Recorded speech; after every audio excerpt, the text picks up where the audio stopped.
Wadada, unamuona huyo mwanaume ambaye ameshajifanyia kazi vizuri, ameshajitengeneza, yuko vizuri, ana elimu yake, ana kazi yake nzuri, ana mapesa, ana mahela, yani anaenjoy maisha yake.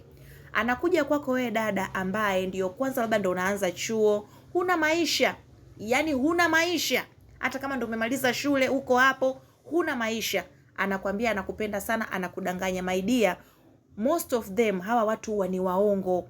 Anachotaka kwako ni kukuvua nguo yako, akisha kuvua hiyo nguo yako, akisha maliza anakudampo, anakuacha. Jiulize, tell me why wewe ndio uwe mwanamke mwenye bahati sana kwenye macho ya huyo kaka. Uko nje anaenda ofisini kwake, labda ni mtu anafanya kazi kwenye maofisi makubwa, anaenda huko. Unataka kusema kwamba anakosa wadada ambao wana energy kama yake, walishajifanyia kazi? Sio kweli, manake wewe kwako anakuja tu kukuchezea.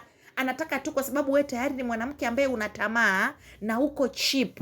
Kwa hiyo anaenda kudeal na wewe, kukuharibia tu maisha yako. My dear, usidanganyike na wao wanaume ambao wameshajifanyia kazi. Unless na wewe umejifanyia kazi. Yani wote mko kwenye top. Jamani, maisha ni energy. Yani I'm sorry to say this. Maisha ni energy. Yani wewe uta attract watu kulingana na energy yako ilivyo. Ndio maana wanasema kama wewe unataka watu ambao wako kwenye hali ya juu sana ya kimaisha, jifanyie kazi na wewe uwe kwenye peak. Unataka mwanaume mwenye magari, una hata gari moja, una hata pikipiki, my dear. Sio kweli. Hao watu, ikitokea mtu wa hivyo ameingia kwenye maisha yako, anakuja kukutumia na kukudampo kabisa, unless ujifanyie kazi. Kwa hiyo jamani wadada, msidanganyike. Wadada wengi wanadanganyika, mtu anaona nimepata. Umepata kimekuramba. Yani wanaume wanaangalia tu penye mtu ambaye yuko available. Yani akishaona wewe uko available, mwanaume anakuvua. Hao wanawake ambao wako kwenye hadhi yake anawaona sana na wamejaa huko nje.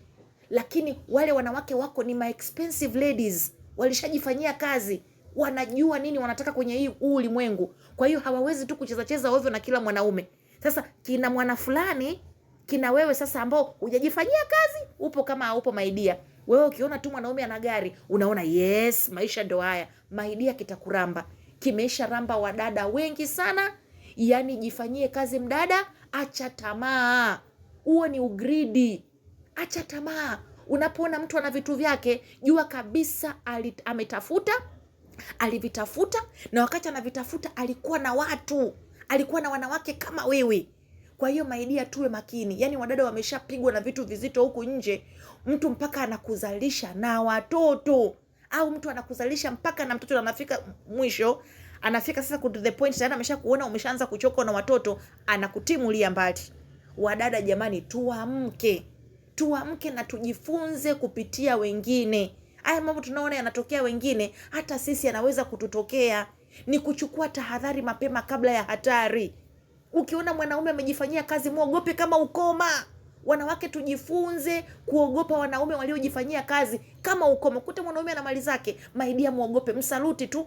Msaluti, kimbia na wewe ukatafute vya kwako kwanza. Ukisha tafuta utamachi na mtu mwenye energy hiyo. Lakini hivi unavyokimbilia sasa hivi, wewe huna 100, unamkimbilia mtu, kwanza hawezi hata kuamini kama unampenda.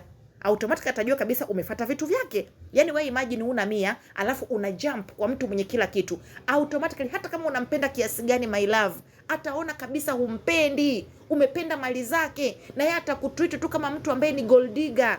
Atakutreat like a gold digger. Hata kama wewe una nia ya kufanya gold digger kwenye maisha yake, atakutreat vibaya kwa sababu anaamini kabisa uko pale kwa sababu ya pesa zake, maki wewe huna kitu. So wadada jamani, tujifanyieni kazi, tuacheni ugridi, tuacheni tamaa zitatu.